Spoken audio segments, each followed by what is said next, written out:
नमस्कार, मैं हूं सावित्री। आज मैं उन लोगों के लिए एक क्वेश्चन का आंसर लाई हूं जो सर्टिफिकेट कोर्स करना चाहते हैं या योग टीचर बनना चाहते हैं। आज करेंगे हम नाड़ियों का सामान्य परिचय। नाड़ियां हमारे शरीर में कैसे काम करती हैं, आज हम उस बारे में बात करेंगे और नाड़ी का अर्थ क्या है ये जानेंगे। चलिए शुरू करते हैं। नाड़ियां वो छोटी छोटी नलिकाएं हैं जिससे हमारे प्राण यानी सांसों को शक्ति मिलती है। हमारे सूक्ष्म शरीर में नाड़ियों का जाल बिछा हुआ है। योग के विषय ग्रंथों में उसकी संख्या की गणना में मतभेद पाया गया है।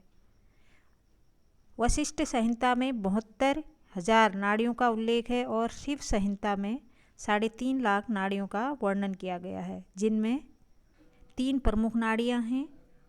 ये मनुष्य का सूक्ष्म शरीर है। ये देखिए, पूरे शरीर में एक जाल की तरह कैसे नाड़ियाँ फैली हुई हैं। एक उदाहरण देती हूँ। किसी भी विद्युतीय धारामंडल के विद्युत परिचालन के लिए 3 तारों की आवश्यकता पड़ती है, जिन्हें धनात्मक, ऋणात्मक तथा तटस्थ अथवा उदासीन कहते हैं। ठीक इसी प्रकार हमारे शरीर में भी ऊर्जा संचार की व्यवस्था पाई जाती है।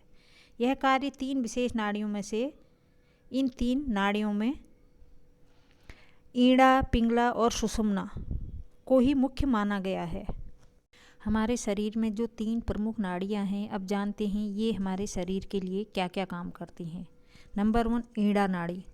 ईड़ा बाईं नासिका द्वारा प्रभावित होती है और यह नाड़ी शीतलता की प्रतीक होती है, जिसे कई नामों से जाना जाता है, जैसे चंद्र, शीत, कफ, अपान, रात्रि, शक्ति, जीव, तामस आदि।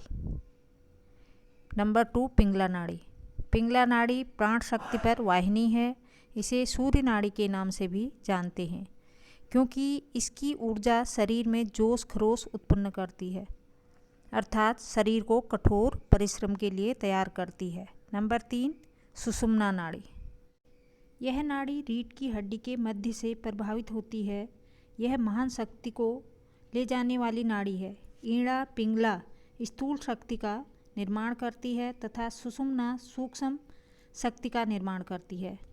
उदाहरण के तौर पर, जैसे बिजली उत्पादन केंद्र से तारों द्वारा बिजली उपकेंद्र को भेजी जाती है, फिर ट्रांसफार्मरों के जरिए उसका वोल्टेज घटाकर उसे दूसरे कामों में उपयोग किया जाता है। यही सिद्धांत शरीर और मन द्वारा ऊर्जा उत्पादन पर भी लागू होता है। बस अंतर यह है कि बाहर तारों की सहायता से बिजली को उपकेंद्रों तक ले जाते हैं, परंतु हमारे शरीर के भीतर यह कार्य नाड़ियाँ करती हैं। हमारे पूरे शरीर में नाड़ियों का जाल बिछा हुआ है।